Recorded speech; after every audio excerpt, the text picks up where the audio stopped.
All right. Oh, it says we're live. Just waiting for it to pop up on LinkedIn. Get my little visual confirmation. Takes like 30, 40 seconds. And it's a little loud.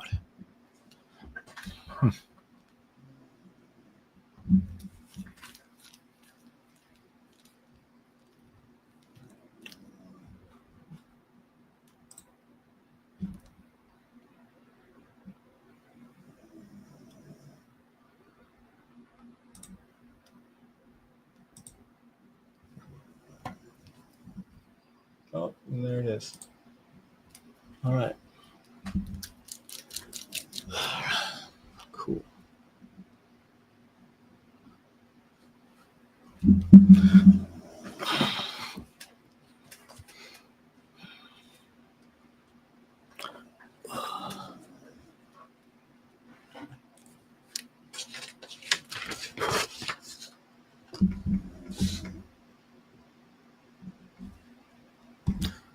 While I wait for anyone to show up, I'm going to check. Oh, I guess it shows here. On LinkedIn, I have someone. But over here, it's showing me no one. So, all right. Anyone there want to say something like their name or who's there just so I have an idea?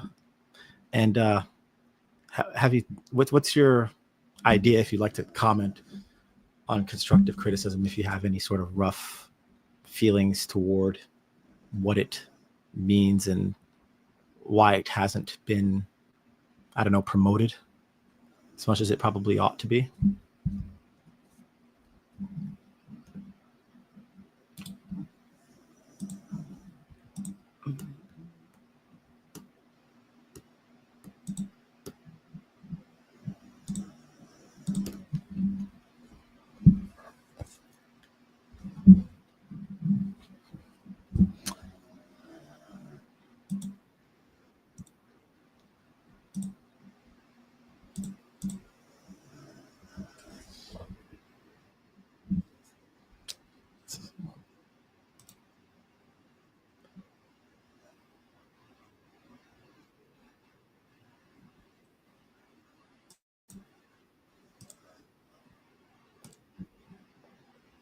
It's a lot of noise.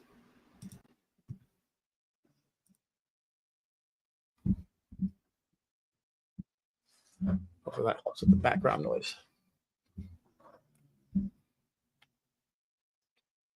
What do I mean by a rough criticism of I actually already when I said a rough criticism, I'm actually drawing a blank on what I was referring to.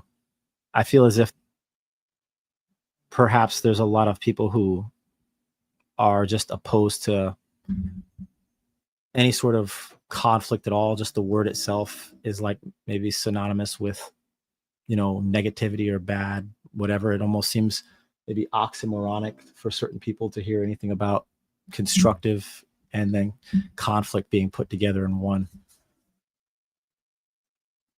But Robert, also, anyone who wants to jump up on stage is free to do so if you'd like to speak directly instead of just commenting. It's easier for me to get to that.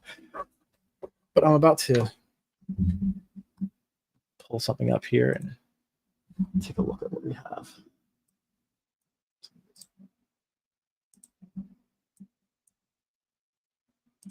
Anyway.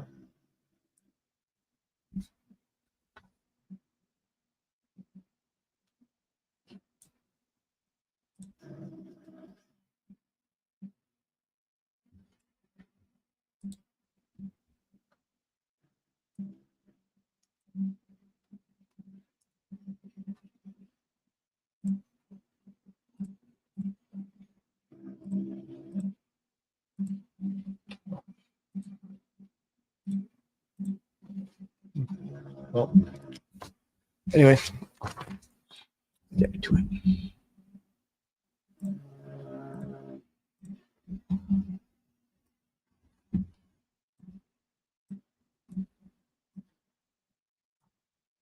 Oh, my best buddy. Oh, you haven't gone live yet?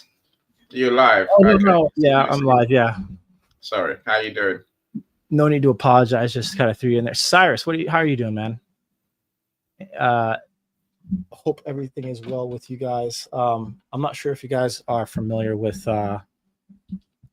Chris. I'm not sure how to say his last name. The coalition founder of Bringing Humanity Together, but his family, specifically his wife, is going through some hard times right now. So if you haven't heard about that situation yet, then I'll let me know and I'll share his GoFundMe. So that way, if you have a couple extra dollars, just anything to kind of help. I know that's like the biggest purpose he has behind not just Bringing Humanity Together, everything he's doing. He really wants to help bring his wife home, help take care of her. Hey, Dr. Vivienne, how are you? But we'll bring that up more later. Hopefully, I'll post a link or something there. So, Annie. Hello. Whoa. Yeah. So, I know that growing over, living over in the UK, you guys are a little bit more on the sensitive side of things, and so I feel like when it comes to conflict, you might be a little bit more adverse to it. Hold on. Explain that. Explain that. We're polite, we're reserved. And polite. We'd have to keep the stiff upper lip. The way, of course, we argue. But we don't. Everything's context dependent, right? Everything depends on context. So we're not that quiet.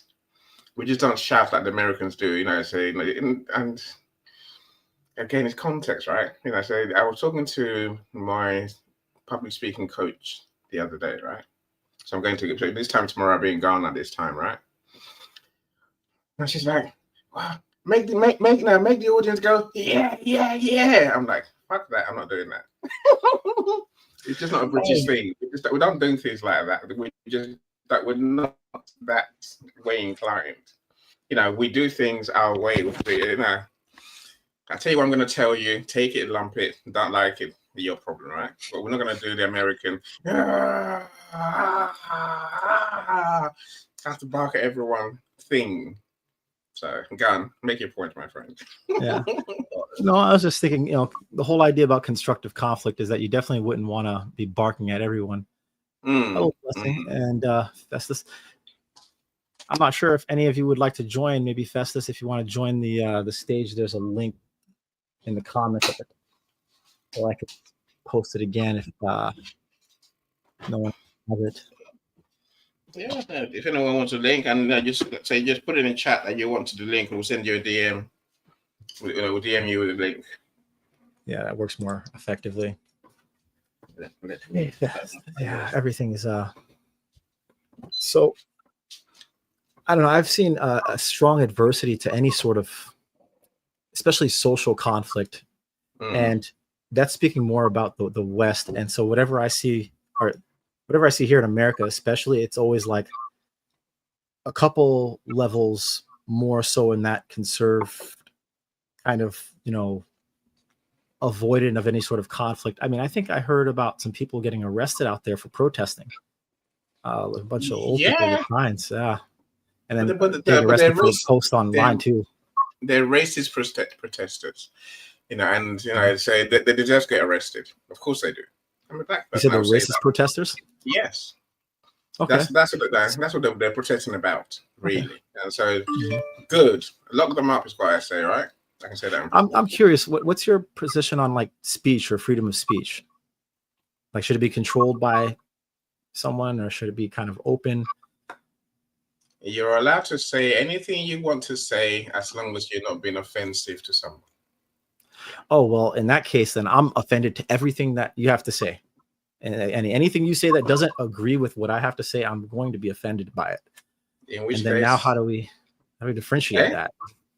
How do we differentiate between? Okay, so let's use the woman that got imprisoned for her tweet. Again, everything is country. I'm not sure what that tweet was. Right, and I'll remind you. So everything in this country is, especially these days, is racism driven, right? So if I remember rightly, what happened is a kid. I think yeah. So a young man murdered some children. So literally, he went on a rampage in a children's play event. Was it no children's dance event, if I remember rightly, right? And so this incident happens. Everyone's shocked. Everyone's horrified. Of course, being the UK, being in a land of empowered racists now, with Trump and America being the way it is, that's what turned our heads really. So those are saying, "Oh, this foreign kid, this refugee, this illegal immigrant," and they went protesting. Then this woman was supposed to say, "Burn all the hotels with immigrants in them." Mm. That's pretty much what happened, right? So yeah, inciting violence. Yeah. Hold on. Yes, and it's inciting violence. That's what she was locked up for, really, right? Let's step back a bit. The kid was born in Wales. A friend of mine is the kid's brother's friend, right? So it's a British kid. It's a black British kid, but they wouldn't admit that. It drives me crazy. We can have conflict when people are being unfair and when they're being untrue. You know me, I'll argue with you if I think factually something's wrong, right? But saying at best of times I'm at peace. I don't need to have conflict. I agree. I agree. I feel the peace. Well, we have conflict every day. We lost Cyrus. I would. That's where kind of almost, I guess, where maybe I'm a little more American, where I would draw the line between inciting violence and someone being racist, right? So like for me, if someone wants to call me all sorts of N-word slurs, I'm not sure if you've ever saw the Dave Chappelle skit where he talked about if he walked into a KFC and they called him the N-word and he's just in there ordering his his food or whatever, and then they're like, "You want some biscuit with that in there or whatever?" And then he's just like, "Hey man, I thought it came with a biscuit. What's with all the aggression?" Basically, like you recognize, at least what I've seen is that if somebody says something, right, and it hurts your feelings or it bothers you in some way, it was either intentional or unintentional, right? Yeah. They're intentionally trying to bother me. Well, then that's a game. Why would I ever let them get to me? I mean, even if they could somehow bother me emotionally, I would make a game out of not reacting to it because that's what the whole, like, I don't like them. Why am I going to let them get what they wanted, especially at the cost of myself? Yeah. And then the other alternative is unintentional. They're not trying to hurt you, in which case getting upset or shutting down their speech definitely doesn't solve that problem. It just lets those thoughts fester in their mind, and then maybe they collect up with other people with unthought up ideas like that, and then all of a sudden things just spiral out of control because we didn't allow them to speak their mind or to talk. See, hey Zara, I don't know why you came in as LinkedIn user, but I think even in that context, Anthony, we choose whether to be annoyed. I agree with you on that one, and I think every so often I choose to be annoyed. I choose to be offended because what you've said is pretty damn rude, offensive, rude, taking the mickey, taking the piss, really. So I choose to be, even if not offended, I choose to respond. I choose to do something to respond. I don't think that's always a bad thing. I think, but no, allowing yourself to be easily offended, I think that's a limitation in the person. It's a flaw in the character. But I don't think that means that you don't, you never, no one can ever not be offended. I mean, you'd be surprised. There's some of those Buddhist monks out there that just everything right over, like water off the duck's back. But my question is, if you, in this scenario, they're intentionally being rude, trying to upset you, right? So you're allowing yourself to be upset. Do you ever, and I'm asking you questions I feel like I know the answer to, so I'm putting you on the spot, but do you ever think to yourself, like, being upset back is going to resolve it? Or is it just going to show them that they were successful in their attempt to get under your skin? Look, no, you're talking to me, right? And so anyone wants to, but no, I'm saying to you, I am the calmest, most inoffensive person you're going to find. because I haven't got time, the energy, the inclination to react to most things, right? Especially when someone is trying to do me. I will, I can resolve issues mentally and move on. So the fact that I choose to respond is not always to solve the situation, because, what did I say? You can't argue with monkeys. And there's no point arguing with a lunatic either. There's nothing to win. So I choose to respond for different reasons. Now, to make a point, more often than not, to make sure that you've crossed a boundary. But in this case, imagine that was literally their intention, right? And we're trying to pick out the difference between what would be constructive conflict and what isn't. And I think it helps to look at what isn't. So in a scenario where they're intentionally trying to cross lines, and then you respond to show them that they've crossed that line, I feel like you're just kind of feeding into what they want. If anything, to respond and be like, if someone responds and they try to get up into my skin, or they try to do something, let's say to upset me in some way, I want to show them the opposite of that emotion. So if they're trying to make me angry, I'm going to be, kind of interested, maybe a little bit of excitement, like, what are you doing? Like, why are you acting like that? And then when they try to get anything that they do to try and get me to go left, I'm just going to go right, because, well, that's the game, I know, right? Like they're trying to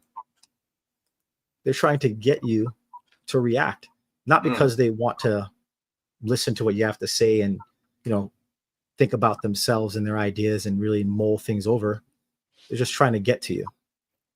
Yeah. So I think that's the first step of constructive conflict, is recognizing when it isn't constructive, and recognizing that conflict takes two, right? Not, no one can say anything to me. They can call my mom, me, if I had kids, they can call them any sorts of whatever names, and I'll just look at them and look at him like, it's a crazy person, as if you were driving down the road, and you probably don't see this as much in the UK, but there's a homeless person outside with schizophrenia, just talking to themselves all day. And they start yelling all sorts of obscenities. We see this a lot. We see this more than you think, really. But if someone like that was giving you yelling all sorts of obscenities at you through your window, you're the N-word, you're this, that, anything you could think of that gets under your skin, whatever racial term or anything, you're just gonna go, oh, that's a crazy person, and you're gonna turn your music up, might wind up your window, and you're gonna look up and be like, when's this gonna be a green light? And you've forgotten about them. They're gone second you pass them. But if it's someone in the office or somebody that's got a LinkedIn profile or something, then all of a sudden now it's got a little bit more weight to it almost. Yeah, I can understand what you're saying. Look, I guess that situation is not important, and it's not going to play out too often, right? Whereas I would say, I think someone at work trying to, what's what I'm looking for, trying to put you down. Maybe the only constructive conflict, the useful, is debating ideas, debating work solutions. I don't think any other conflict is constructive, because now if someone is just having a go at you for the sake of having a go at you, that's not constructive. That's just being a dickhead, right? Of course. And so many people, that's what they look for. They want to be that dickhead intentionally to trigger you. And so I would say that there's far more far more unconstructive conflict probably going on than constructive conflict, at least. That was my point. That's why I said what I said, right? Yeah, exactly. I was talking to a friend of mine this morning. Social media is a good place for it. That's where I'm going with this, right? So I was talking to a friend this morning, and we did his book launch yesterday. So let me say thank you to everyone who bought Scott's book, by the way. Thank you so much. You have made him an international bestseller. So we're still waiting for the scores to come in, all of them. But we know, it's got enough. It's got bestsellers in the UK and Australia to become an international best-selling author. So without your help, my friends, they'll never have happened, right? But no. So thank you so much. Right, Scott. Let's come back, Anthony. Right, I talked to Scott this morning, right? I said about someone who messaged him yesterday on the back of the book launch, right? And the person is like, Well, explain to me why I should buy your book. Who are you anyway? Right? And his response was simply, I don't need to sell you my book. If you don't want it, don't have it. You know, if you want to know what's in the book, look in the back of the book. The description is there. It's on Amazon too. Are you going to buy the book? And the man's like, no, because you haven't convinced me. It's like, I don't want to convince you. I don't need to convince you. You know, if you don't buy it, it means nothing to me at all. I don't care. You know, you don't want to sell me the book then. And Scott worked out very quickly. This man just wants an argument. You know, he could have an argument with himself in the bag if you left him to it. You know, but it wasn't going to have a conversation with him. So he was like, no. And you know, the reason, again, let me try and remember. The reason that this was so offensive is because this man decided to have this conversation in a group chat to about 300 people in the chat. Mm-hmm. You know, it could easily have messaged Scott and had a conversation privately, but he chose not to. He chose to have it as a full-scale war in a group. You know, in a group.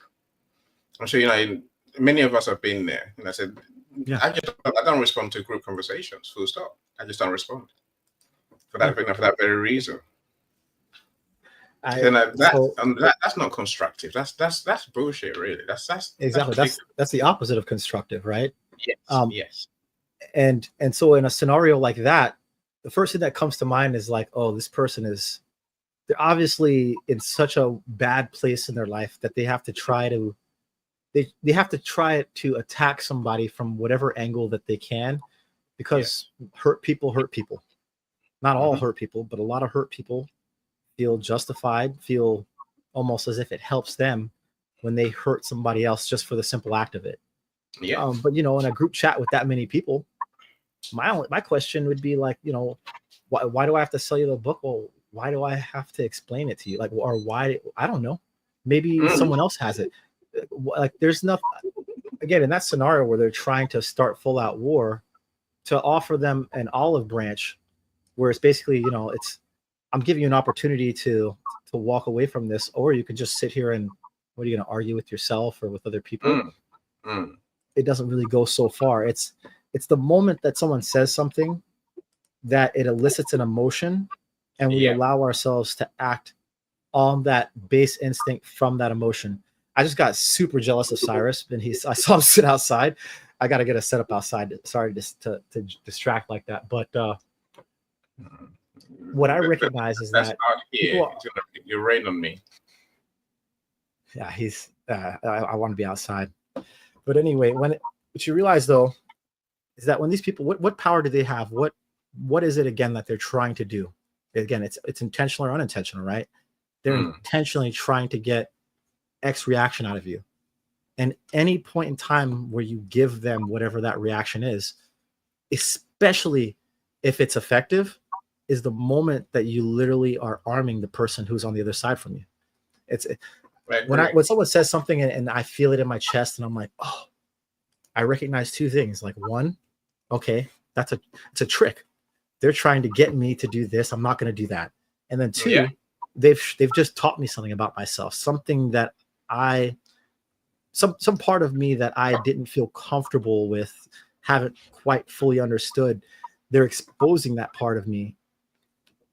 And now I can think about it directly, like more, you know, like maybe why should you buy this book? Maybe there should just be like a copy and paste kind of like, you know, the description, like straight from I don't know what the easy solution is, but the moment it hits you or it hurts, it kind of shows you your own vulnerability.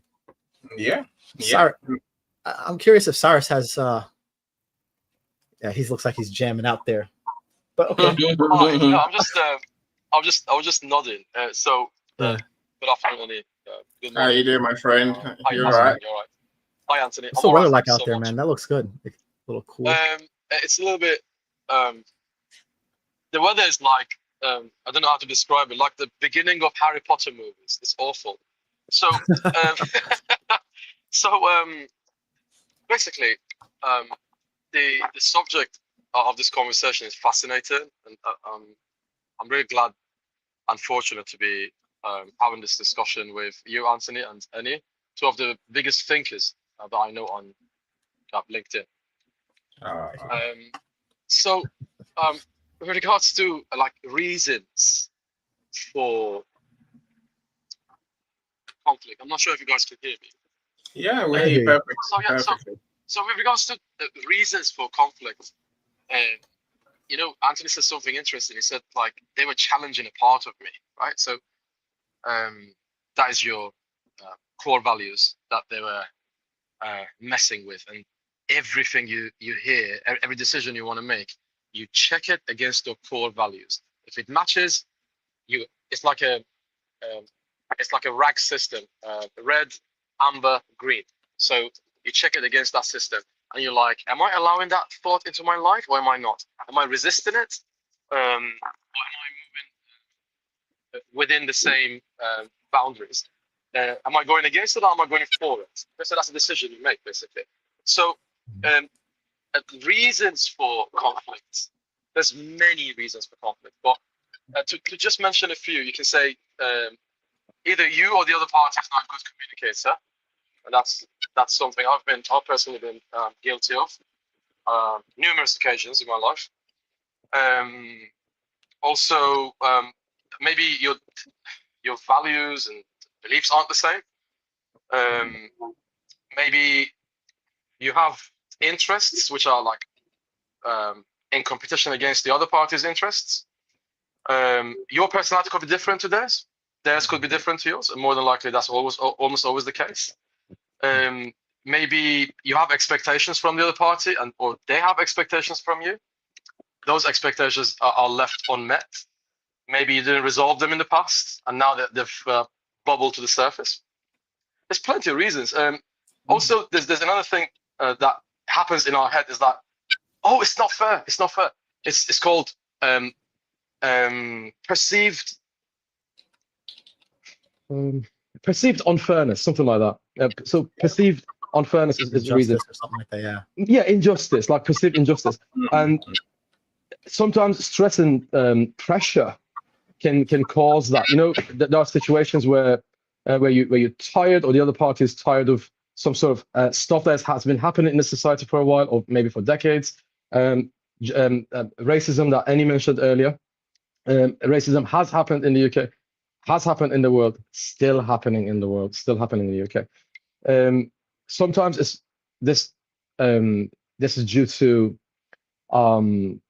perhaps like power struggles between the two parties or opposing parties. I'm right. No. I'm right. You know, something like that.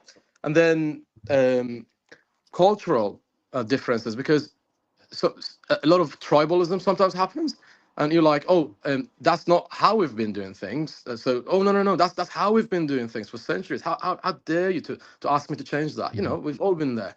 And also those cultural values sometimes lead to historical grudges. You know, when you see two countries or two areas are so against each other, they don't even know why. If you sit down with them, they've got zero idea what the hell's really happening. And finally, I'm going to finish on this. Sometimes, and most of the time, the issue is you feel like the outcome you're going to achieve is not the outcome you're after, because psychologically speaking, and from a Abraham Maslow's pyramid of needs perspective, we always want to belong to a group, and we always want to be accepted. Why do we feel that way? You know, when I tell you, Anthony, I don't agree with you, all of a sudden, even if it's jokingly, all of a sudden your back is up, like, what the hell's going on? Why do you not agree with me? It's because you want to be accepted by the group. You want to be accepted by your cohort, right? Because 300,000 years ago, if that was the case, you would die, because you would be left on your own. You would be shunned from the group. You would be banished. And then you know what happens when that happened to a person back then. You would die of hunger, and animals would attack you, and there would be no group to defend you. So psychologically speaking, and from a evolutionary standpoint, that has been instilled in our heads, in our brains. So that's why conflict is not something we seek. We always we try to drive around it, right? We try to avoid those conflicts, and when they happen, on the other side, there are people who are like, oh, you're against me. We can't exist together, right? So there was a conflict regarding Charlie Kirk case. If I could, because if we start talking about Charlie Kirk, I'm gonna, I just wanted to address two major things that you were mentioning that I really liked when you were mentioning that one of the big things is not being good at communicating, and then the other one where you're mentioning survival. And so when you have basically a mechanism where it's like, this is like I need to do this successfully to survive, at least our primitive mind does, and I'm not good at it. So then it just it reverts to not many people are animal. It's a lot more difficult than it looks. You're trying to take it's like if I took a picture and I said, describe it to me with my eyes closed. It's how long would it take for you to try to get the details out of it? You never really quite get it the same way. Yeah. So it's just imagine how much you can add to a person's experience when you're not just thinking about images, but feelings that went with it, like the context of a moment, like all of there's far too much to try and put into clunk words. And so the only way to get better at it is to practice it. But to practice it is to accept the conflict that comes with it, because it's going to be inevitable.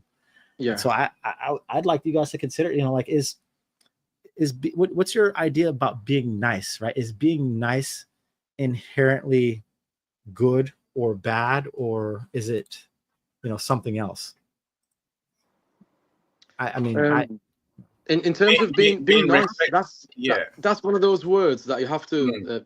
You have to define. Subjective. Clearly. Yeah. Yes. Now, does it mean being respectful? Does it mean being polite? Yeah. Being cheerful? What does being nice mean? That's a good question. So if I ask you, Anthony, say something to make me happy, right? You wouldn't know what I mean by that. And you're like, what is it you want to hear that makes you happy? I don't know. Or if I tell you, can you please go to that address? I'm sending you $1 million right now. No, if you go to that address, that would make me happy. Let's hear from Calm. So Calm said something in the dark ends of the internet, but I heard him. So please repeat what you said, Mr. Calm. I was trying to understand. That was a very good question about what is nice, and this whole conversation, I think, is revolving around conflict. But you put a word constructive in front of it, constructive conflict. So now I have to understand what is constructive conflict. From my perspective, constructive conflict means premeditated conflict.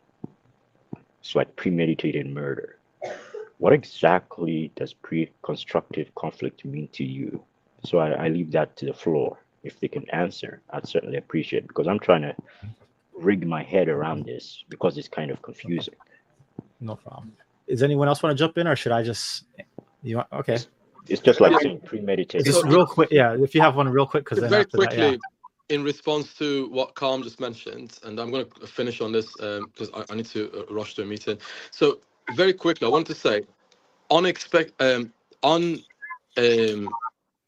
unexplained expectations is premeditated conflicts, right? So if you haven't explained your expectations to me, right, and you expect me to behave within certain boundaries, I'm going to struggle to behave how you would like me to, because you haven't explained things to me, right?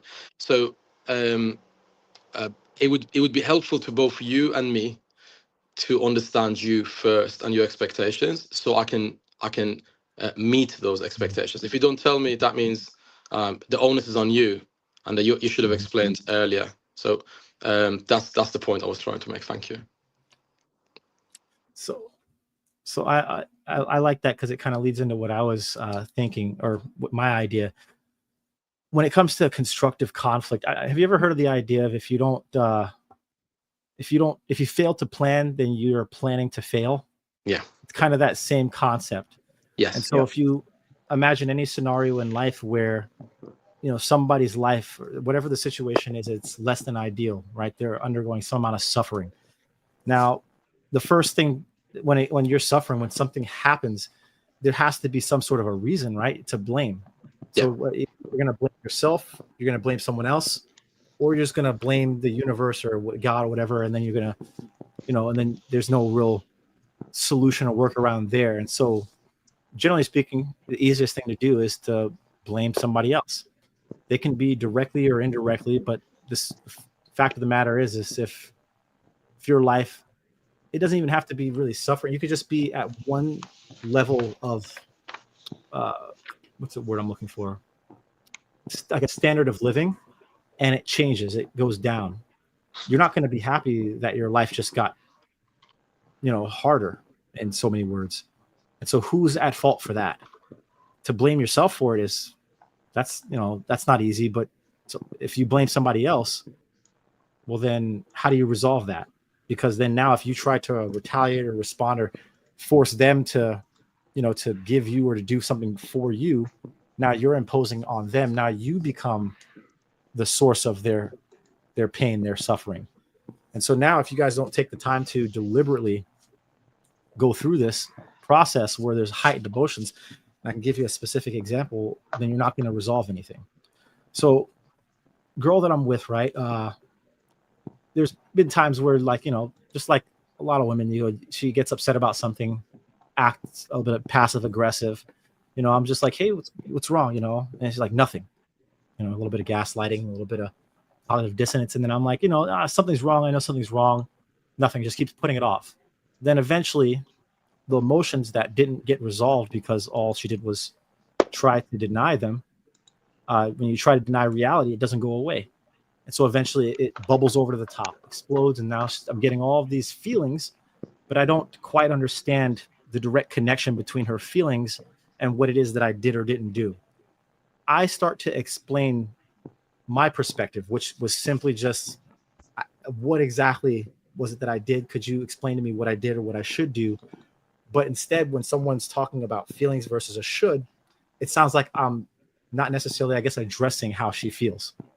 Either way, it gets to a point because she left those emotions bottled up to such an extent that she decided that she just didn't want to talk about it anymore, right? She's like, I want to change the subject. I don't want to talk about it. Let's drop it. I said, no, I don't want to drop this conversation. I don't want to change the subject. I know that would be easiest. I mean, if, most guys just trying to, get yourself a little sum and have a fun night, of course, that's the first thing you do. Like, okay, whatever you say. But no, I deliberately told her that I wanted to continue this discussion. Why? Because I didn't understand what it was specifically that I did wrong. I understand how she felt. I understand certain reasons that she felt like of why, but until I understood exactly what it is that I did and how I could do it differently, which is a different way of explaining it, then I told her that all we were doing is putting off this argument for later because I still don't know what I did wrong. I still don't know why specifically you feel the way you do. And until we push past these negative emotions and discuss what I did, how I can do it differently, and even give me, a little time to not be perfect, to practice, then we're just going to set ourselves up for this problem again in the future, like putting it on a credit card. So that took an argument that was already at a level where she was done, wants to throw it away, and I pushed further. Eventually, she got to the point where she was able to understand my perspective. She was able to explain in words and tone things that I could understand better. And the result is that we both understood each other better.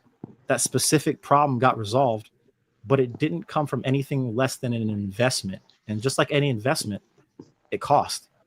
And the cost is the conflict that I chose to continue. So when it comes to being nice, someone said over here, being, you were saying being respectful, I think, Annie. What was another word with synonymous with being nice? I see also good faith discussion. PS StreamYard sucks on mobile. Yeah, it does. When it comes to being nice, if you're not being nice to someone, they're going to presume that you're being mean, right? And their definition of what nice is, whether it's respect, which definition of respect, how you go about showing these actions, if you don't do those perfectly, then you're being mean.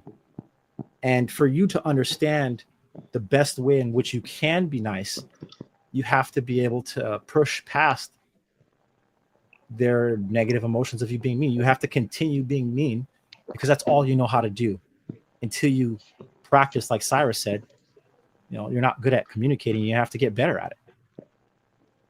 it's like riding a bike. You might skin your knees a few times before you get it right.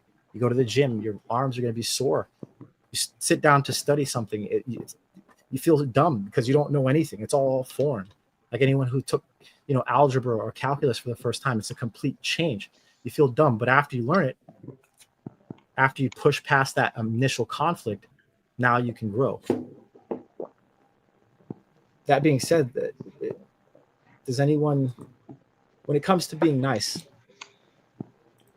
how do you define that? Like, does anyone have a?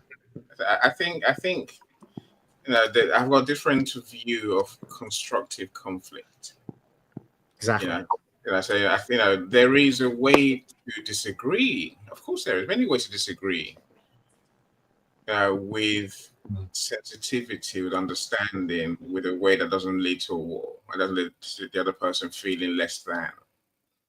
I think that we arouse conflict when we make others feel less than. Whatever that means. Either that's because we're trampled on their values, as Sarah said earlier, or if you could, real quick, you said a lot of things there, and almost all of them, I'm completely lost on, because again, you said to do it in a way that they don't feel less than, right? There's a way to go about doing things. There really is. What is the way, and how do you get to that understanding? Right. That's a constructive side. Where are we talking just to blow hot air? Are we talking for me just to be right? Are we talking for you to be wrong? But are we talking to find a solution to a problem? Unless we're trying to find a solution to a problem, I don't understand why I would waste my time. Well, I think most people, when they're talking, they are trying to find a solution to a problem, but the problem is more personal. It's, I don't feel good or happy or whatever it is, and it's because of you. And justice, vengeance, revenge, these kind of things are low quality ways that people can try to solve the problem for themselves. They know they feel a certain way. You said something right, and maybe you say something, and I don't feel good about it. Right now, is that your fault, or is that? No, it's all on you. That's exactly, on you. It's all on me. So then now, if we're communicating and you say that there's a way to communicate where where you don't feel less than, where it doesn't lead to war or these other things, how do we get to that without having to push through conflict? I don't see. There's many ways. There's many ways. Look, if it involves another human, then the risks are what you've mentioned already. People can get upset, people can get annoyed, people can get feel disrespected, right? I think but we can. I can easily outline my differences with your point of view if I choose to, right? But I think a lot of being constructive is taking the emotion out of it. That's the hard part, like that I was mentioning before, with the idea of someone intentionally trying to upset you, like the homeless guy who says all the obscenities, right? How do you take the emotions out of it? Like, right, if I said, hey Annie, when you said these things, you didn't directly agree with me and tell me how right I was and how smart that was, and I like to be smart, and I feel like you're being mean to me because I had this idea in my head of who and what I was and what I think I know. It sounds like a joke. But like, I'm not being mean. I'm saying that the person that's not being. If it makes me feel a certain way, right? Then how's that not being mean? I can give you an example with the girl that I'm with again. Go on. And look, I will caution you, Anthony. Yes. I don't know whether you can ever use women as the women in your lives as a yardstick for anything. I'll use it as an example, and then you guys can pick and choose from it to see if it fits anything you've ever seen. Right. So, because she's not the only example. She's just the most recent one that I'm pulling from. But imagine somebody has a conflict. There's someone in their life that, they feel some sort of indignation toward, right? Like this person is behaving however they're behaving, and it's not just. Now, some people like to vent, so to speak. They like, safe spaces where they can express themselves and how they feel. Those feelings are attached to fear, And that fear, it shows that someone else is the predator. It's because of them. Now, for me, I wanted to be very nice. And so what I thought to myself was, is the person she's talking about right now has been in her life far longer than I have. She's not actually her sister, but she calls her sister. A much more important relationship, I would say, than mine is with hers. And so the last thing I want to do is to sit here and agree with her about all of the negative things that she perceives because she's feeling bad. And so instead of empathizing with her and supporting her, I try to diffuse by moving the subject, just getting off the topic. But that was me disregarding how she felt. That was me being not nice, because I wasn't simply allowing her to express these negative feelings for someone else, because I was being, in my head, I was being more nice by sacrificing my immediate, emotion, my immediate situation, right? Like I could just be like, yeah, she's the worst, whatever, go over there, put my arm around her and be like, I'm here with you. And I could have tipped all of that negative emotion she felt for her and made it, pushed her further out of her life, put me closer into her life.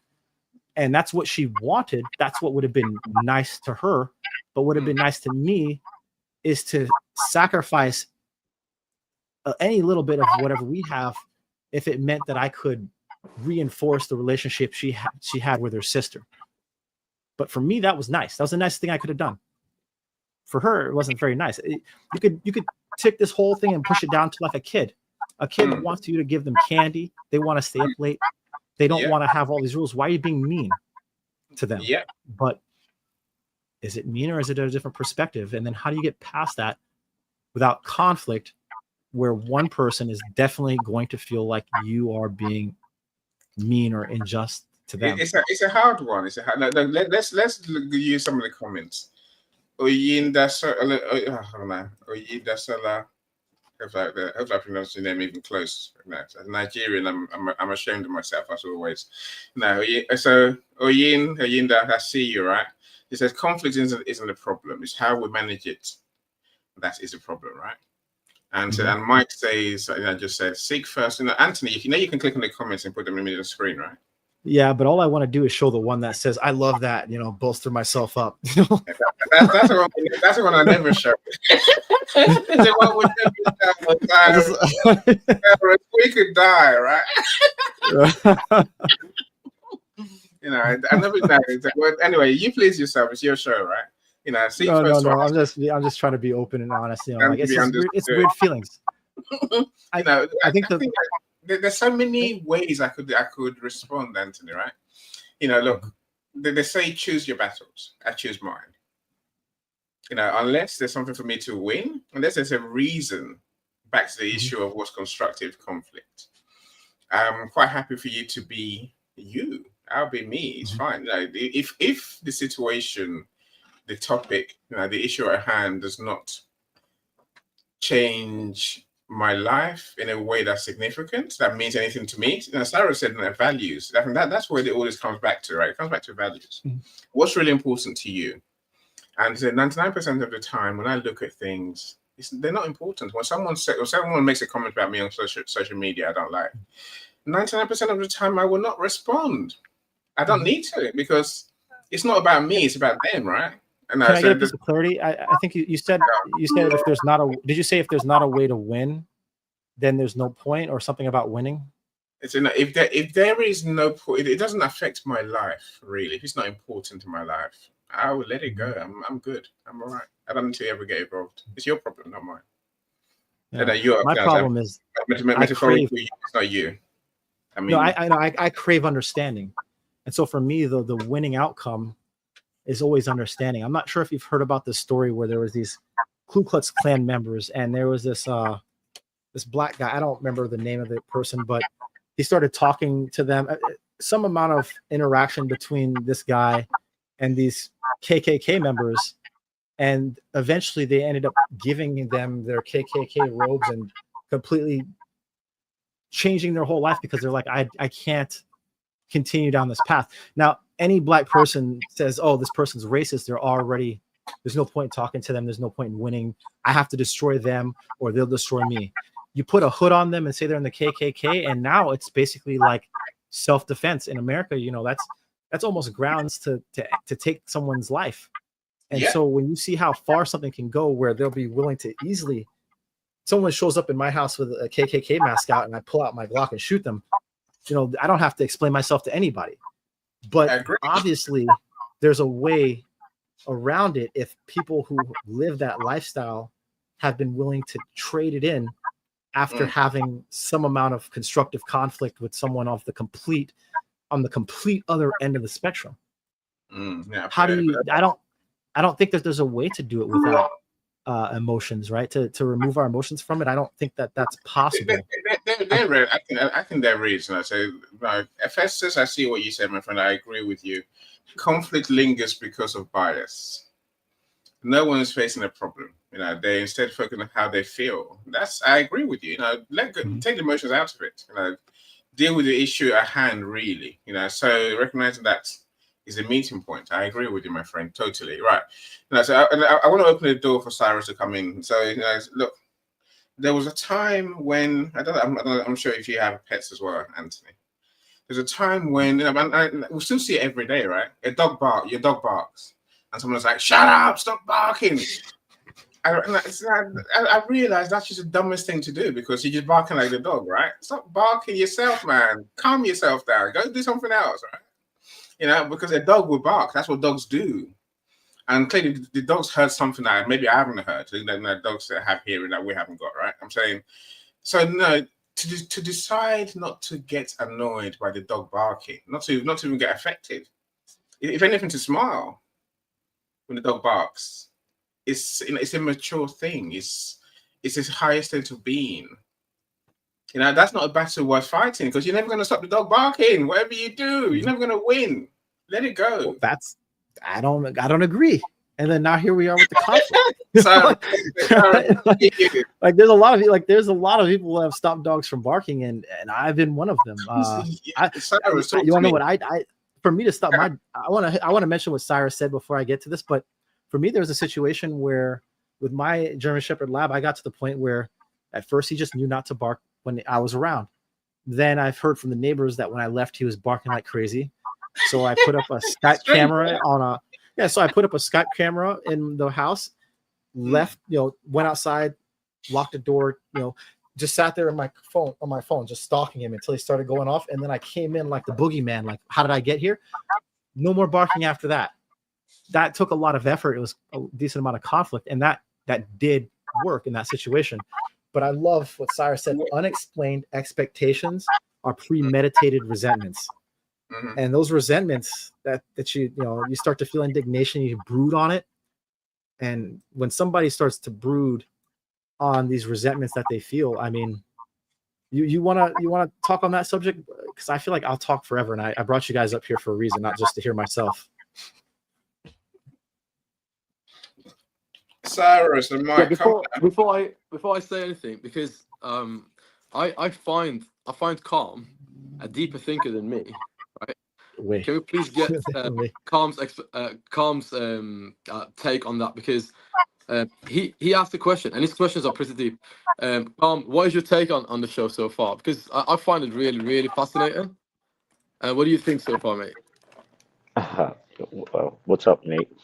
Well, it's very fascinating indeed. There's a lot of conflict that's actually been going on in here, and it's not premeditated, but it's just they're both demonstrating constructive conflict, trying to understanding that they have a conflict, and then understanding how to constructively come to an agreement of what constructive conflict is. Who wants to come to an agreement? Me and Anthony. Yes, you and Anthony. No, that's not what we're talking. No. Hold on. That's why I had to stop you. We're not trying to come to agreement. I know Anthony has his views. I'm never going to change it today, so I'm all right with that. I will give you my thoughts. That's all I can do, right? That's not so.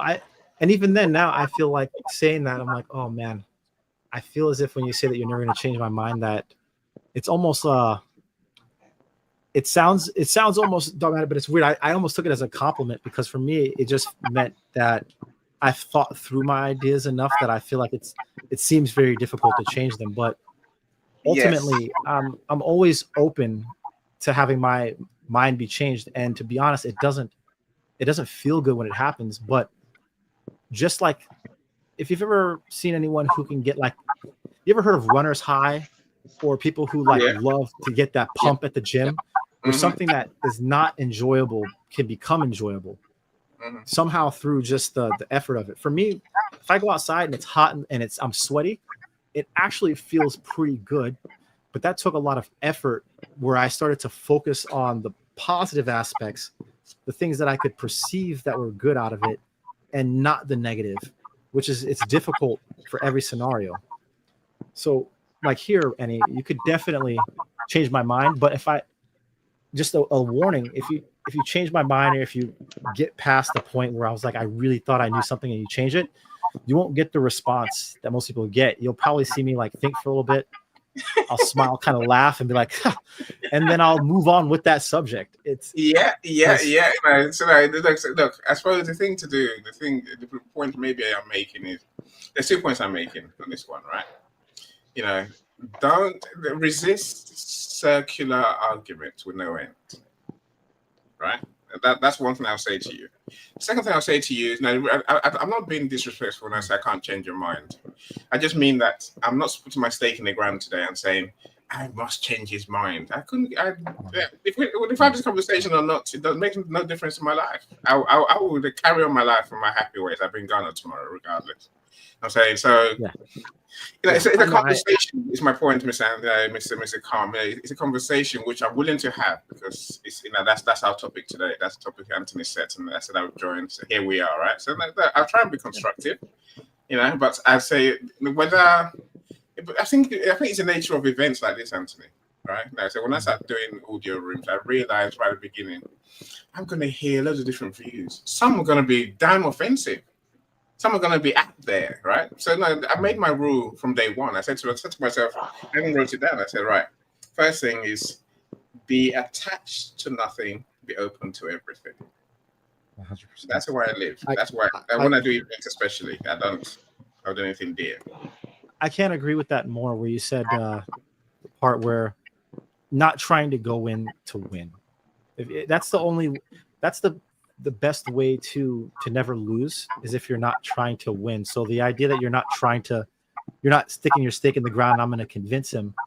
That's the whole point of this idea. The whole topic isn't about sticking your stake in the ground and trying to win. It's about trying to understand. And understanding usually exists somewhere in between what you think you know to be true and what you think to know to be false. It's never usually this person is 100% right and this person's 100%. It's usually some mix of the two. And so when it comes to circular arguments, I think that to stay, whether or not it's a circular argument, is to know exactly how the other person's going to respond, what you're going to say, and how they're going to react to it.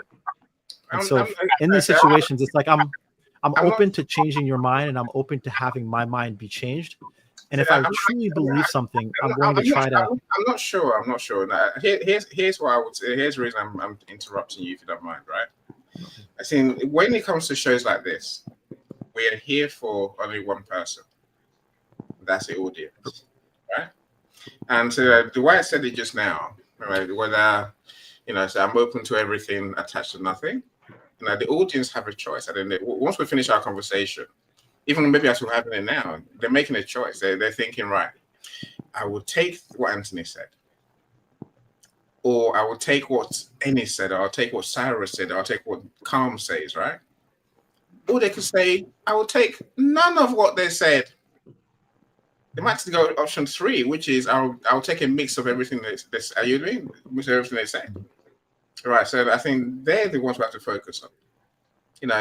Help them to hear with the knowledge that you understanding that you just mentioned, right? But what anyone what Mike takes away, what Festus takes away, what Oyindasola takes away is up to them.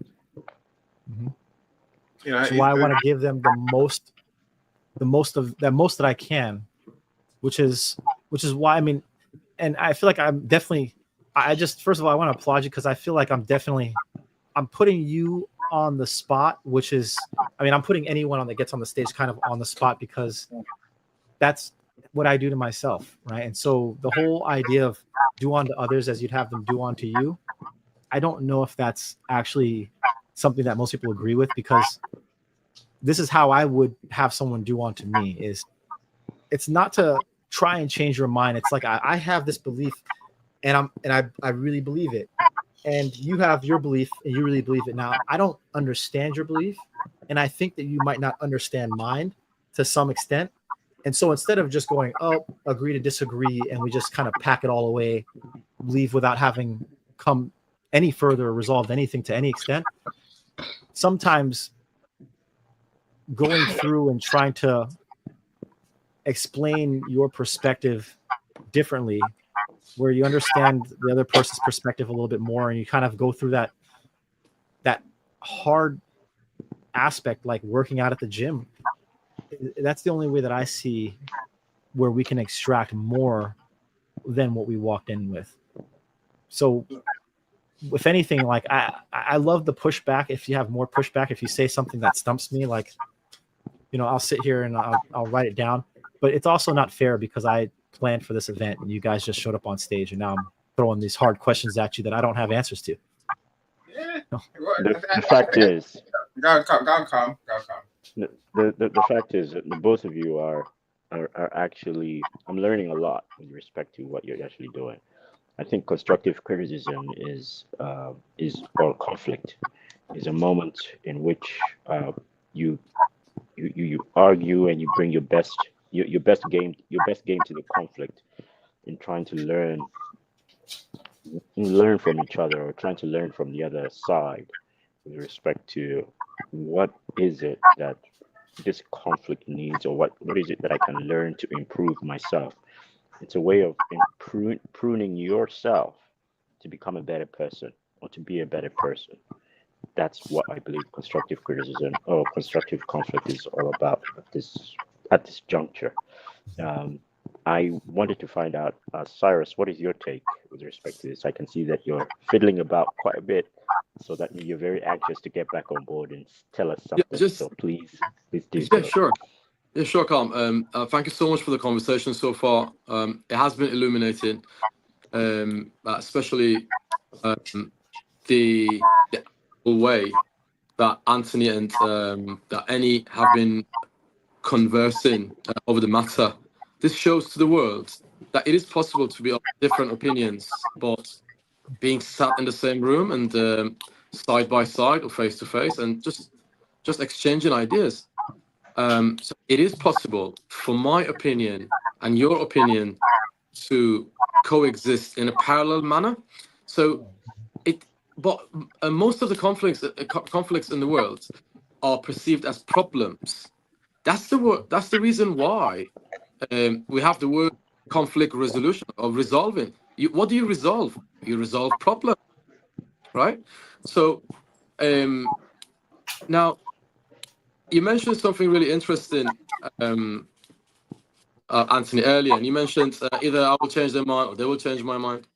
So the outcome of a conflict resolution cannot be and should never be changing the opposing side's opinion, because that reduces the likelihood of coming to a resolution.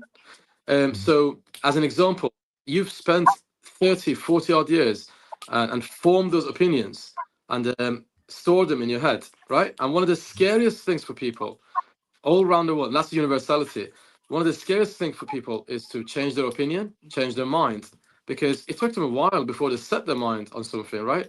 And people are scared of changing their mind. Now you're telling them, now there's a problem, let me give you another problem, change your mind. Oh no, Yeah, they're just not throw going to do that all that. away. Yes, so uproot your life. yeah, we have one problem on our hands. Let me add a problem to your problem. Change your mind. Yeah. For the sake of my satisfaction. That's not going to happen. In the same way, you're not going to change your mind for the sake of their satisfaction. Yeah, so for sure. Resolution should be change of behavior, not change of opinion, right? Exactly. So that means we're going to draw a line. Then we're going to agree upon whether that line is going to go 5 inches to the left or 5 inches to the right. Yeah? Please forgive me for a second. No problem. Well, I wanted to tie in something that he was mentioning earlier about not being good at communication. right? Cyrus, when you're mentioning a weakness being not always being good at communication. So I feel like something that we've all experienced is a scenario where you express yourself just to be misunderstood, intentionally or unintentionally. So one thing, right, when Colin mentioned, like, we're having this argument to blah, blah, blah, that word is almost a little bit triggering to me, because like, it's not, it may sound like, it may appear as an argument, but imagine you express something, but then the response that you get doesn't align with what it was you were trying to express, because you're not as good at it as you could be. And then so now you go to try and explain it in a different way or use another analogy or story, and it seems like you're trying to argue a point, but in reality it's more like trying to agree upon a language, so to speak. So when I come back and I say, you might change my mind, I might change your mind, this, that, the other, it's not like that's the active goal. It's more just like, it might rain, the wind might blow this way or that way, the sun might shine, it might not. I'm just out here in the weather to try and see if I can understand my place in it better. Which the only way I know how to do that is if someone says something and it's really hard to mirror, to reflect someone's emotions, their feelings, I guess, kind of like strong manning their argument, but not just the steel man or strong manning their argument, technically, emotionally, reflecting the intent behind that argument, then there's a misunderstanding. And that misunderstanding, I think, is what creates the conflict in the first place. And so I never like to think about these as an argument or even a debate. I try and think of it as like a discussion that touches on emotional topics. And so we're going to experience those emotions, and those emotions are attached to things that we like you said, who wants to find out that what they were doing or believe their entire life up till now needs to be changed or isn't correct? Like that's regrets. That's hard to, and the more that's behind it, the more emotional it becomes. You learn something about childcare, and you find out that the last 10 years you were raising your child in a way that could have been better, but now you want to fight the idea because it's easier to deny it than to actually accept it and to grow past it. But Well, this is until we accept that very pain, interesting. It's definitely very interesting, because what you've touched about there, especially what Cyrus indicated with respect to conflict resolution.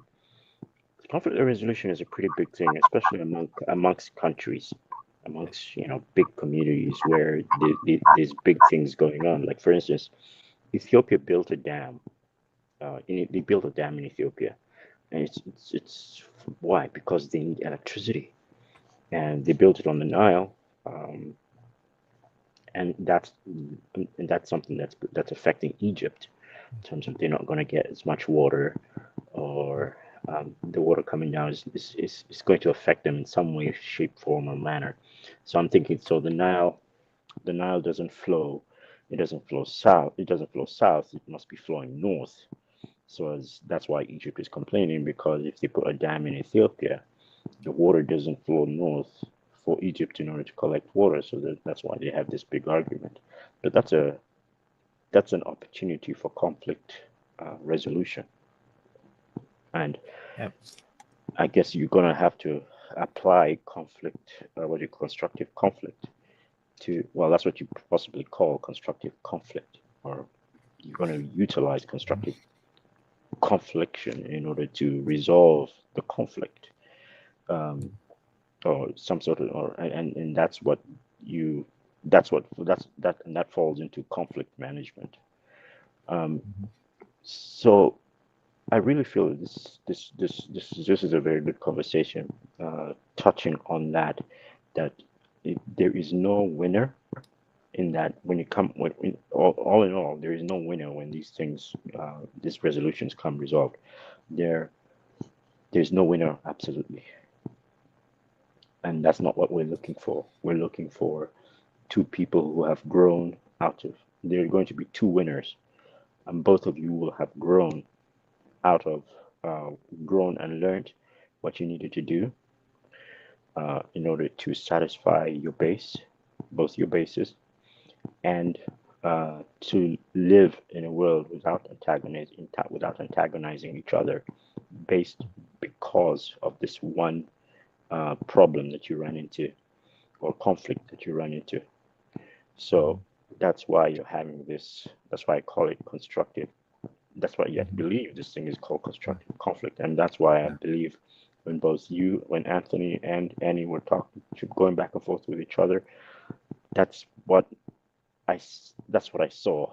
I saw something like that. Both of you do not believe that you're going to be winners, but both of you are learning from each other, knowing that once you're done with this particular program or this particular audio event, you both have learned something. But it's not just you; it's also us in the audience who will have learned a lot because you have gone through this exercise. That's it's an important point. Go ahead. I think it's an important point.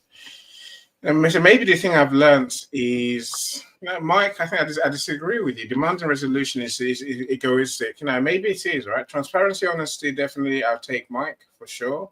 I think Festus resolution is about the third option. So maybe we should before we have these conversations. I mean, we do in the live events. Cyrus and I, we know where we're going. You know where you're going, Anthony. We don't, but you know where you're going with the conversation, right? So maybe it's to state very clearly before we have these hard conversations, call it that, and say, here's where I think we want to get to. What is your destination? What is your end point? Maybe I'm all about trying to avoid that circle thing where it never ends. And I think we need to know where win-win is, because ultimately win-win has to be the goal. Now, again, I throw it out because if anyone wants to disagree, you feel free, my friend. Well, no, right here, I think the point, calm and Festus together, these 2 points are exactly where I want to mention it, right? So when you expressed the hardest thing when it comes to conflict is the emotions behind it, right? If it was just something that was logical, we could just put it into a calculator, it'd be easy. But it's the emotions behind it.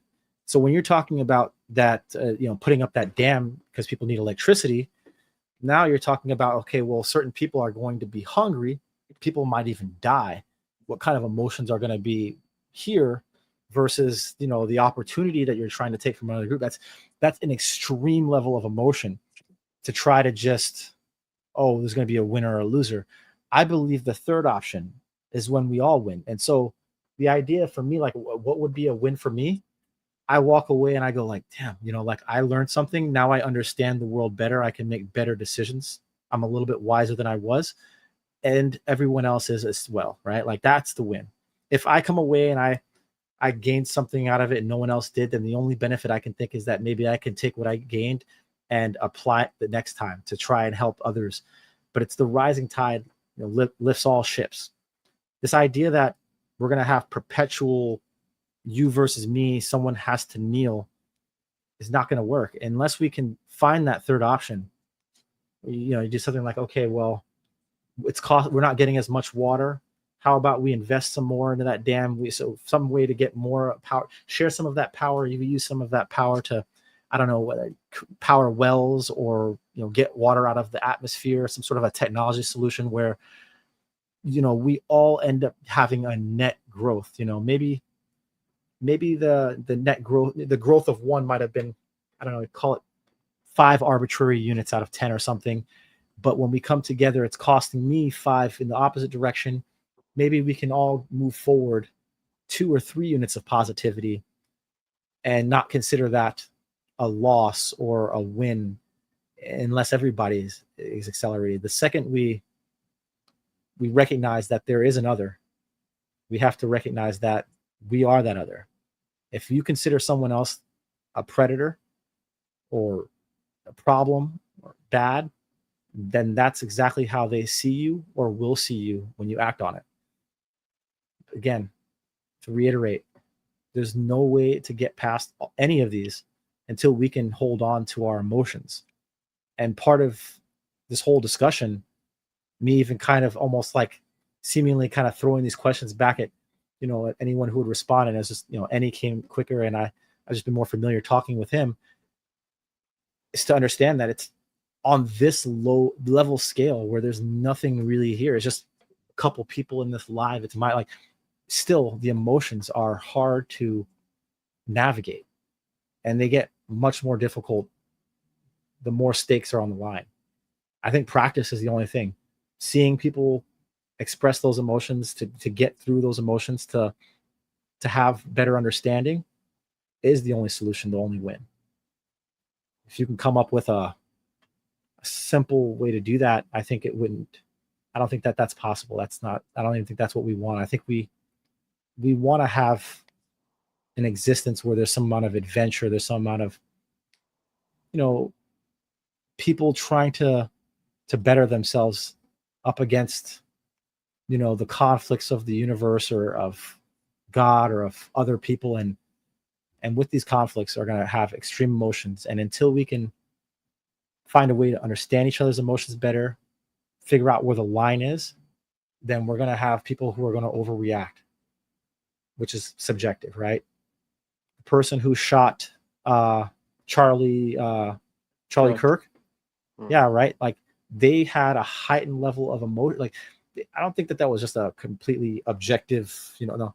There's a lot of emotion behind that. All of the people that you see out there that are, saying, "Oh my goodness, I'm so happy he's gone." Like, wow, that's amazing. That's all wrong. The people who were like, all the people who are like, "Man, I wish that person hadn't missed when they shot at Trump." Those are emotions that's war. That's death. That's blood, and everyone loses. You can't win a war, not really. No. There's always going to be some fallout, and to think that we can just try to, like, smooth over it and avoid those negative emotions is to bottle them up. And when you bottle them up, you get that resentment, like you said again, Cyrus, here in the private, where is it here? The words exactly. Private chat. Unexplained expectations are premeditated resentments. And when has resentment ever turned into anything but more resentment? Mm. And my expectations are going to upset you because my expectations are, hey, I want my water. I want the water. And your expectations are, well, we want the power. We've got to find a balance there. Yeah. You know what Calm said earlier about Ethiopians and Egyptians? I'm not sure if they resolved that conflict or not. It was about the river, and I always tell my friends and family that denying a problem, if you one of those deniers and you're like, "Oh, there's no such a problem, and deep down you're still feeling that, yes, there is a problem. And if so, as an example, if I say there's no weed in my garden, and then I go to the garden and see lots of weed, so me denying the weed is not going to make the weed go away, right? So those people in Egypt, the people in Egypt, people in Ethiopia, they have to sit down together, and each team needs to send one really wise person. That's how humans resolve conflicts, right? Really wise person, and take every emotion out of the equation apart from one: empathy, right? So they need to send someone who's really good at empathy, and then somebody who's capable of curbing the rest of the emotions, right? That takes skills, by the way. And it takes power. You've got to be really powerful, representing your country, feeling all those emotions, and just chucking in some empathy, right? Just bring in some empathy and put it on the table. I bring some empathy, you bring some empathy, and you better be a really good swimmer if you spend your whole life in denial. And I'm not talking about denial the river. Yeah.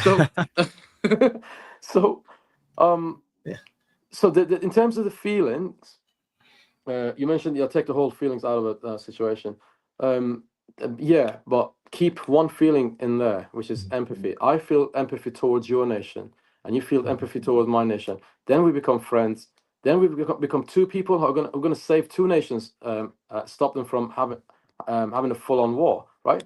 So, and that river is going to be there, by the way. right? Those countries are going to be the same, right?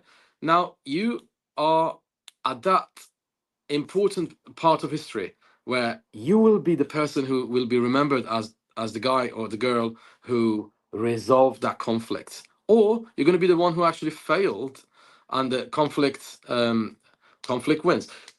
Not all conflicts are to be resolved, by the way. So that is the reason why, because it's not possible to actually find a common ground, and the conflict remains, right? Historic, like the conflict between Israelis and Palestinians that has been going on for ages. When a conflict is prolonged, you need to sit down and have a good think about it. Somebody or some people are benefiting from that conflict, right? So, as an example, if in a region a conflict carries on for decades, you need to find out who's been benefiting from giving them weaponry, who's been benefiting from selling weapons to these people, right? So Israelis and Palestinians is a good example. So each side thinks they are right, and each side has been killing the other side, right? So the people have been dying in between the governors of these two countries, right? So it's an ideological war, and there is a lot of feelings involved in this. And who's the winner, by the way? Nobody. Nobody wins in a conflict. There are no winners, right? And the only people who win from a conflict is third party, right? In a conflict, winners, real, true winners are third party. First party and second party never win, because the negative feelings remain the same. Conflict remains the same. Everything remains the same. As an example, you mentioned your partner as an example. So, I'm sure if any like that example, but to me, as an example is an example, right? So, so if it elaborates the situation, yeah, why not? So, and there should always be an incentive before a problem gets resolved. I learned this from my granddad, and he told me there were two shepherds, and they were fighting. They were fighting over a pasture, right? So the sheep, shepherd one was like, yeah, that belongs to me. Shepherd two said, no, that belongs to me. And then the chief of the village lived on top of the hill, right? So it was like 5 miles. You had to walk up there. So the chief called each shepherd and said, "Listen, you SOB." I'm not going to use a swearing word here, right? So I'm going to abbreviate that. Listen, you SOB. I want you to walk up the hill so I can slap you and then push you down the hill. I asked my granddad, did any of these two go there? And he was like, does it sound like a really good incentive to you? So basically, I said no. So he said, no, they never did. And then because what he was asking them, first of all, didn't use the right language. Secondly, what he was asking them to do involved a lot of effort to walk 5 miles up the hill. And then the outcome would be for them to get slapped first and then pushed down the hill and death. So what kind of incentive is that? They're not going to go through with that. I said, what did the shepherds do? And he said, well, they shook hands and they decided to actually resolve the smaller conflict because the outcome didn't sound that incentivizing. So if you really want the conflict to get resolved, you need a deal, and both parties need to feel they're going to have a nice deal. Okay, so as an example, you can tell your partner, if you could promise to communicate with me in the future and not feel bad towards me without sharing with me, I promise I'll be a better man. I'll be the one who will make sure I'll be more considerate towards your feelings. All right. So, and we will have a smoother relationship. So you win, she wins, you both win. Yeah. And the incentive thing is definitely something for me to, and everyone I think, to work on. And that example that you gave there with them having that resolution between themselves, because there was that larger conflict with the person that was elevated from them, it shows a lot about human psychology, I think. And there's another story that explains almost the other side of it, which is everything's kind of a polarity of back and forth. There was this I think there's a story about this lion or whatever, and he was working with like 10 wolves or something like that. And he would come to the wolves, he'd bring a portion of food, he'd chop it up, 10 for them, a piece for himself. But over time, the wolves kept, demanding that they had more. They don't know what the lion is doing. He's bringing the meal, but they felt that they deserved to have more. And so they started to become more and more, aggressive in that pursuit. So the lion goes to like a tiger or some other animal and asks them how to resolve the problem. And it said, instead of going there and chopping everything up into, to even pieces for them and yourself, chop it up and leave it in just chop it in half.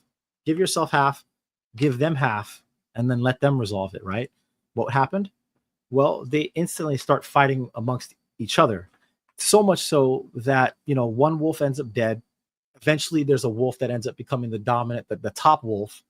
And then when the lion comes back with this, with the food to divvy it up, instead of having to deal with trying to solve this problem with these 10 different wolves, you allow them to resolve it. But then their decisions to resolve it was literally the strongest wolf gets to eat whatever they want. Then they divvy up the rest to whoever else gets it down the line. And they used violence, power, and aggression basically to do that, because they were acting out of emotion in this situation, right? They wanted something. They had a demand.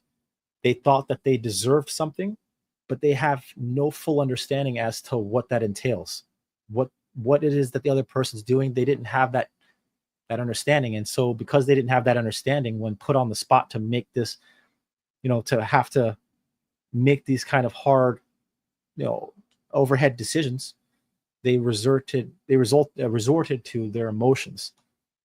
And it makes you wonder, like, sometimes incentives are great. Incentives are so important. I think bad incentives are the biggest problem that we have here in the US, because you can't ever expect anyone to do anything that they're incentivized, if they're incentivized to do something, you can't expect them to not do it.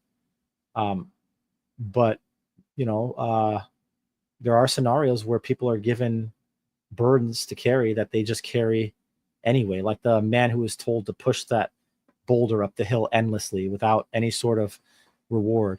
I forgot the name of the guy in the Bible who God finally gave him a kid or something like that, and then asked him to sacrifice his kid to God. And what's his incentive there?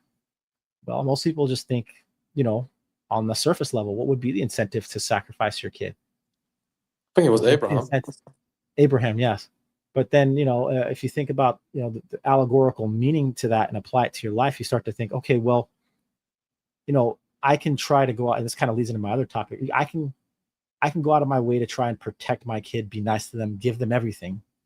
But is that actually the nice thing to do? Is that the best thing to do? Or is the best thing to do to allow them to explore the world to some extent on their own, to eventually get to a point where, they're going to put themselves up into a dangerous circumstance that you won't be able to protect them from for the greater good. And the result is that if your kid in that scenario survives that, they become that man that you mentioned that could save, two nations, the world, or whatever.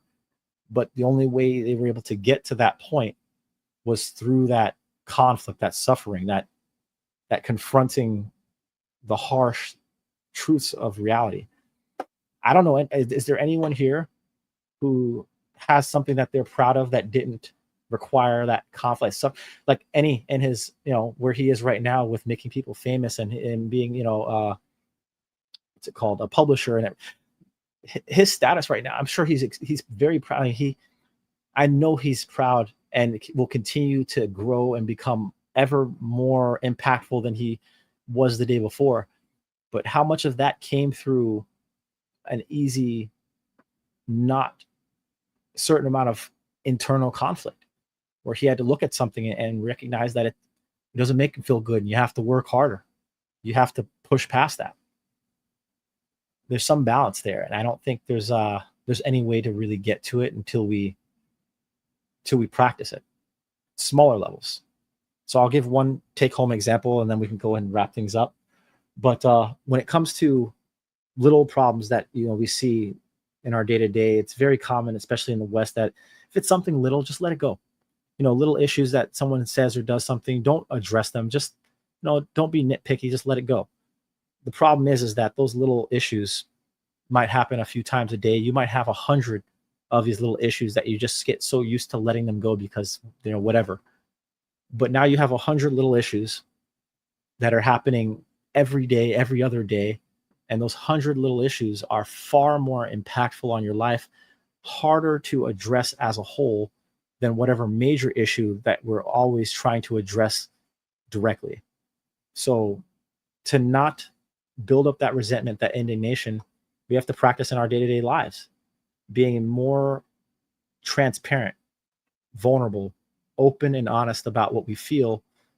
And you should expect some amount of negativity because your feelings are going to be in conflict with someone else's desires, right? Where your rights begin, where my obligations, your rights exist only because of my obligations, right? So my obligation is your rights are my obligation. And that's how society lives. I can't have it all, and neither can anyone. So we have to figure out the balance. And it's going to require either that we deliberately accept the conflict and work through it, or allow it to take us over. So thank you all for being here for this amount of time. Any you want to? I think I agree with you. I agree with you. It is conflict, disagreements, having a different point of view to others is, it's a fact of life. So you mentioned my work. It's easy to find people who don't follow my process, my rules. But so rather than dwell on those by feeling negative towards them, I do find I it takes a lot for me to begin to find a way to mentally accept that they have their ways, their understandings, their preferences. It doesn't mean that I'm always happy with their choices or their way of being, their behaviors. Alas, I know what my job is, and I will do what I have to do to get the results I'm paid for. Like I said somewhere along the line, this whole conversation is about the end point for us, whatever that is. Whether you're at work, whether it's a personal relationship thing, whether you're a kid thing, even a pet thing. I think you have to know, you have to be very clear what your end point is. What are you trying to achieve? And then you can decide whether it's worth having that conversation.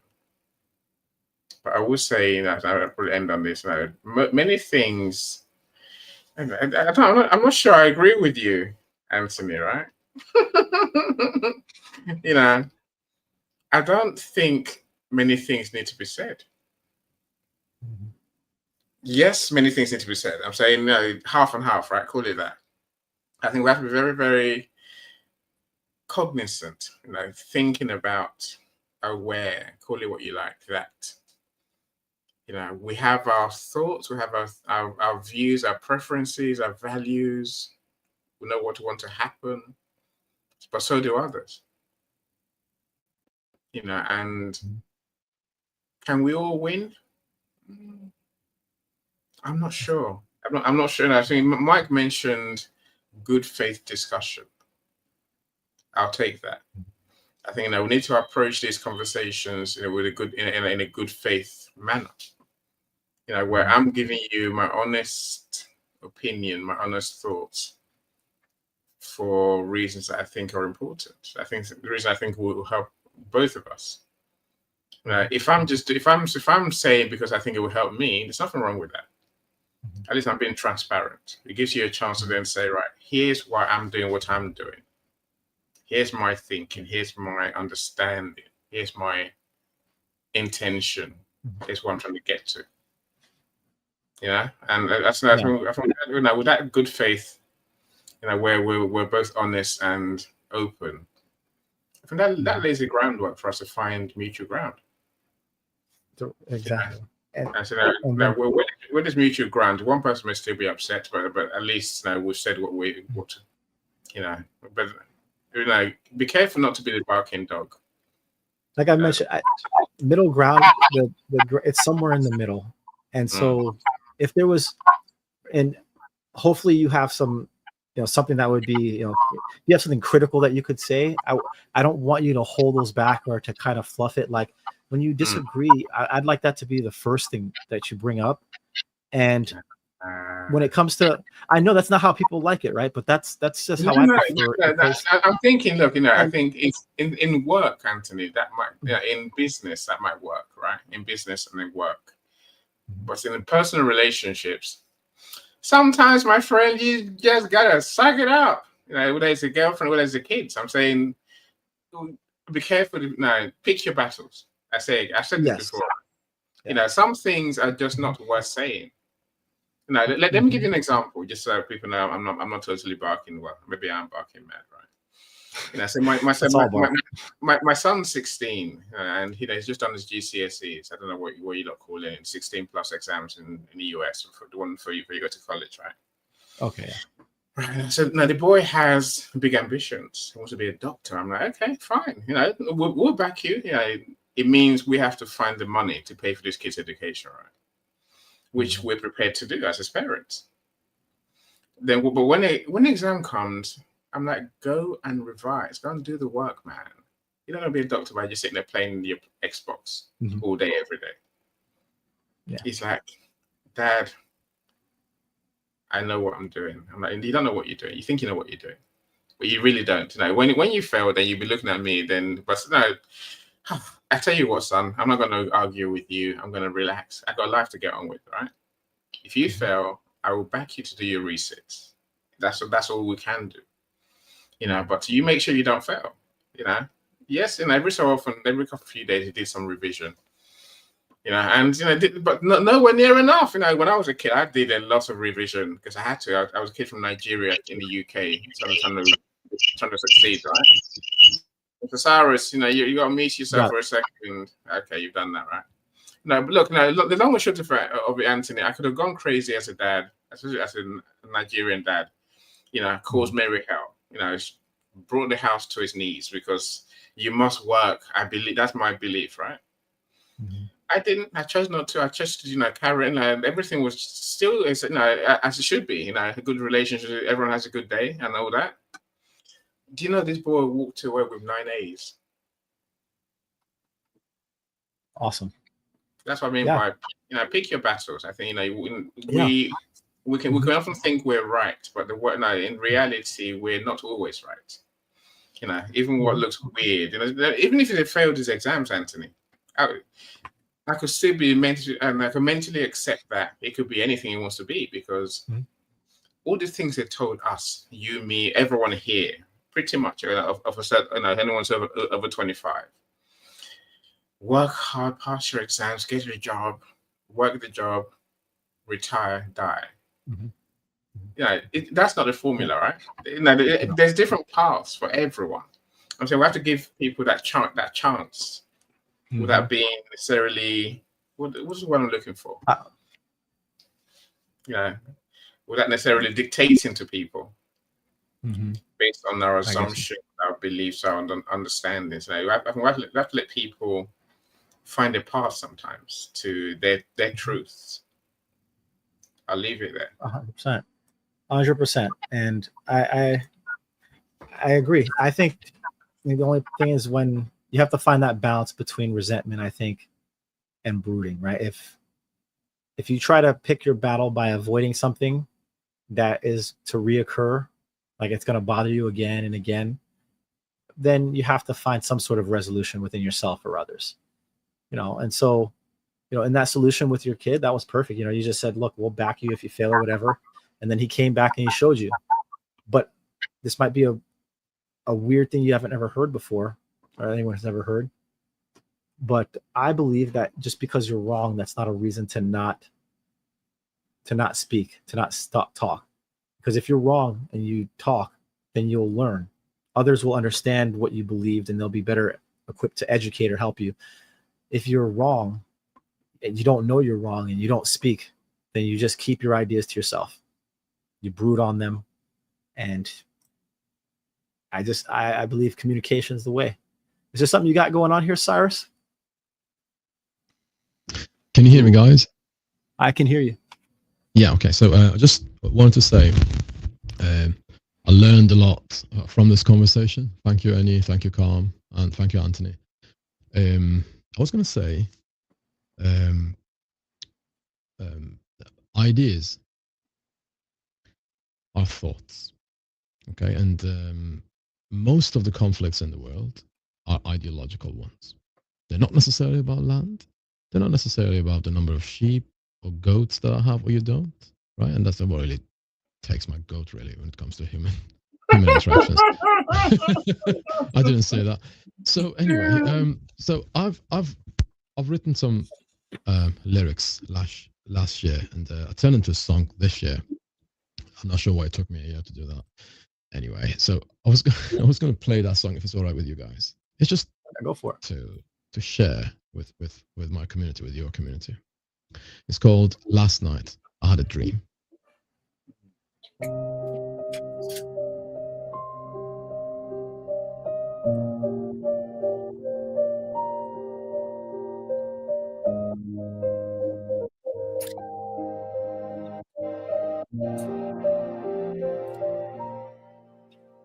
Last night I had a dream of peace, freedom, hope, and healing.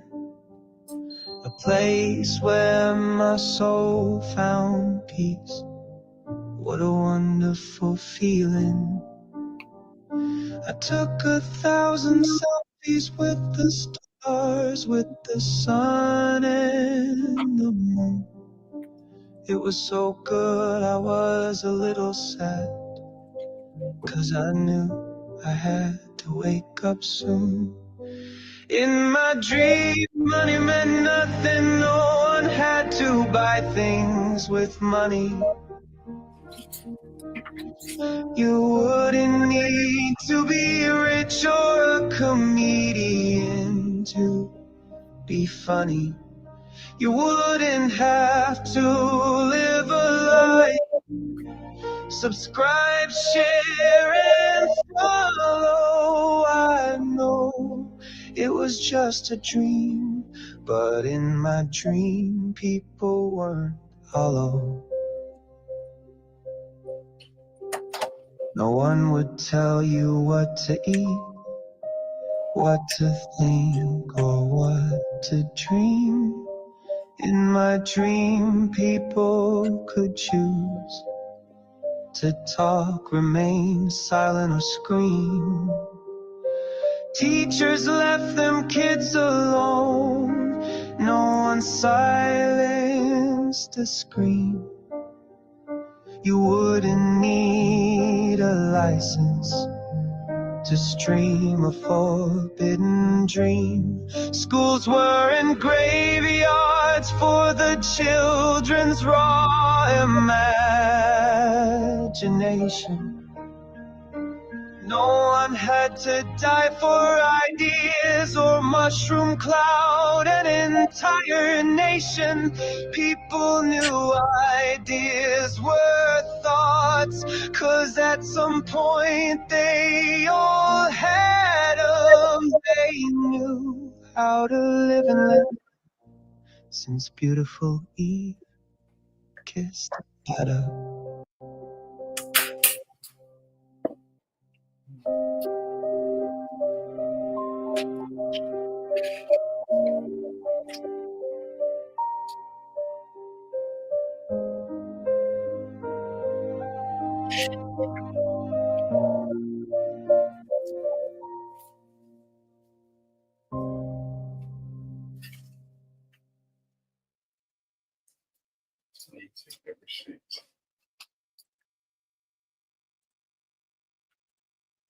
Thank you so much. Thank you, man. Okay, just We like that. it's a nice to help lower bring the energy back down to a to a more relaxed place. I like the lyrics and everything. It was really glad that you added that. So because I'll talk forever, and you guys will indulge me. I think we can go ahead and call it here. This was I really enjoyed you guys being here. Thank you for taking the time to listen to me push these questions or ideas that, you know, even for myself, I don't have the answers. I just have my beliefs, and I just hope that I can better understand yours and you can better understand mine, so that way we can resolve more conflict. Anthony, it's never the questions that change the world, it's the answers. It's never answers that change the world, it's the questions. It's the questions you're asking that changes the quality of your life and everybody else's. Yeah. It's true. It's true. Look, I say thank you, everyone that's joined us. Festus, you've been amazing, my friend, in the comments. We see you. We appreciate you. And Mike, of course, I see you as well. So my friend, you know, Ayida Salah, I'll get better with time. I really will. It comes to me eventually. So Robert, we see you as well. Being truthful comes to not being nice. We hear you. Luz from the Netherlands.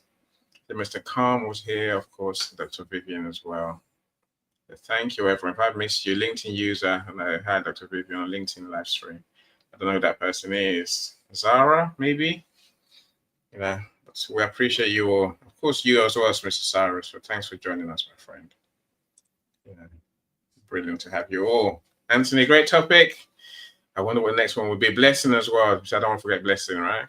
I wonder what the next topic will be, Anthony. But that will be when I come back from Ghana.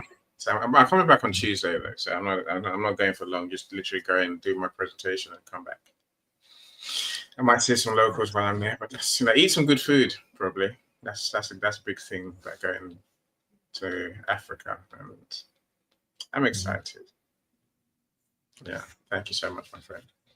Thank you, guys. I didn't do the transition on this well, but I wanted to throw this up there again because, you know, Chris is going through some hardship. So for the person or two that might be still here, if you see this, you know, and you have a couple bucks and you feel like reading it, I think it's, you know, that's one of the best things, is being able to support each other in any way that we can. And right now he's going through a hard time. So, you know, he's his wife is, I don't know, I'd say probably the most important person in his life, and she's not, you know, she's not doing as well as she could be right now. So, you know, thoughts, prayers, energy, whatever you guys believe in, send that positive energy his way if you can.